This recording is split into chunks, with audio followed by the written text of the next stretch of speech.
Hi, I'm Danny Harp, Associate Director of Admission here at Wilmington College. Thank you for joining us for this another episode of Inside Admission at Wilmington College.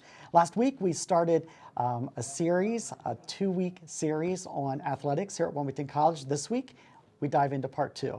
Welcome. Now I know many that are watching today, especially if you're a parent watching this particular episode, you might be asking the question, and what I want to ask you, Micah, is this. What do we have in place to make sure not only that the athletes are successful on the field, but they are successful in the classroom? Absolutely. First and foremost, all of the coaches in this department, we all know why our students are here, and they're here to get a college degree. So first and foremost, they're going to get the utmost support from their coaches and their coaching staff, and making sure that they're successful in the classroom, and they're also successful in their own mental space as well, and looking out for the well-being of the student first and foremost. Number 2, that follows up with our student success coaches on campus. So we have several success coaches that are catered to all of our students on making sure that all of our students are doing the things they need to do to graduate and stay on pace to graduate. But they also do special programs for our athletics and our athletic teams as well, from hosting study tables to hosting team meetings and things along those lines, so that our students have a liaison and somebody to go to bridge that gap between themselves and the professors at times, and sometimes even themselves and us as coaches, right? They can go to their student success coach and talk to them about what they're struggling with in a certain class, or what they need assistance with, or whatnot. And the student success can come to us with that as well, and it helps really make that whole circle around that student to make sure they're successful.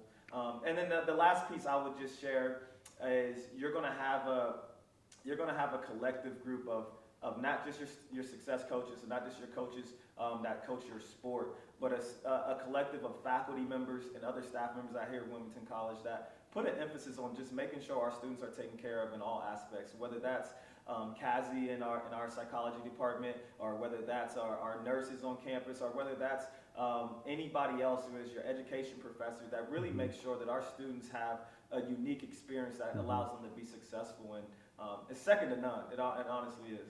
Very good. Sounds like we have an array of safety nets, if you will, under everybody to make sure that if someone falls or stumbles, there's someone there to catch them and keep them back, or certainly get them back on track. Yeah, absolutely. I think inside each department they have their own areas to catch those students in any way, shape, or form. So the math here on the campus, if you're a math major or taking math classes, we have our math center that you can go to and get that extra support from tutors. That's free to just walk in at any single time, and sometimes your professors are there with you.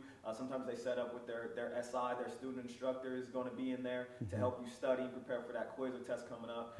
As well as we have our writing lab on campus that they kind of help you in the English area and department of any of those papers that you might be struggling with from a research standpoint. And then obviously we have our student resource center as well, that they can help you in any class that you might need assistance in. And so there is an array of areas to make sure nobody falls through those cracks. Perfect, perfect. And I hate to ask, but it's just the world we're living in, and it's where we're at. And I know our audience is going to want to know, especially perhaps parents that might be watching this episode, what are we doing to keep our athletes safe in regard to the COVID pandemic? What are some things that are in place to make sure we can still train, condition, play, but yet be safe? Absolutely. And it's, as everywhere in the world right now, it's on our front foremost, most important thing that we're trying to figure out, right? We have a COVID task force here in our athletic department where they're meeting daily to make sure we're all following and practicing the right protocols and the right measures to allow us to continue to go through different stages. And so our task force has really done a great job of outlining what it looks like for us to get back to group activities. And they've limited to starting off at stage 1 is only a certain amount of athletes together, and then we had to progress and pass through that phase to go to stage 2, and then had to progress and pass through that phase to go to stage 3. And so they're really doing a hands-on approach of just making sure where are we at with that standpoint of, are we safe enough to go to that next phase, and are we following those right protocols? They're meeting with us daily, calling us and letting us know what we should be doing, what we shouldn't be doing. And then there also have been very open lines with their communication to our student athletes, so that they're not getting nervous and they're not getting concerned about things going on, and somebody to go to really talk to in that health department. And so, they can go to our athletic trainers and talk to them. They can go to our nurses and talk to them and see what's going on. Okay. And then our campus does a really good job, right? If anything happens, articulating that to the students, articulating that to the parents.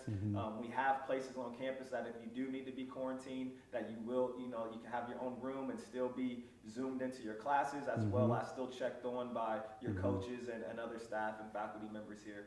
So our COVID task force has done a really great job of outlining some of the new ways that we can get together as a team, and making sure we're following those protocols. And we talk to them every single day. Very good. And I can certainly add, as a dad who has a senior here at Wilmington College, not an athlete, but a student, I'm very encouraged by the protocol that you've mentioned, Micah, in regard to keeping our students safe in regard to the whole COVID pandemic. So for our students that are watching, our prospective students, perhaps they're watching today and thinking, I'd love to be a part of Wilmington College. I'd like to be part of the athletics at Wilmington College. What would you suggest to them in regard to that first step, in regard to maybe getting in contact with a coach of their particular athletic interest? Yeah, so first off, all of our contact information is online, right? And so you can go to our athletic page, click on your whatever sport that is, find that coach, and you'll be able to see their office phone number and their email. The first thing I would do is I would talk to my coach.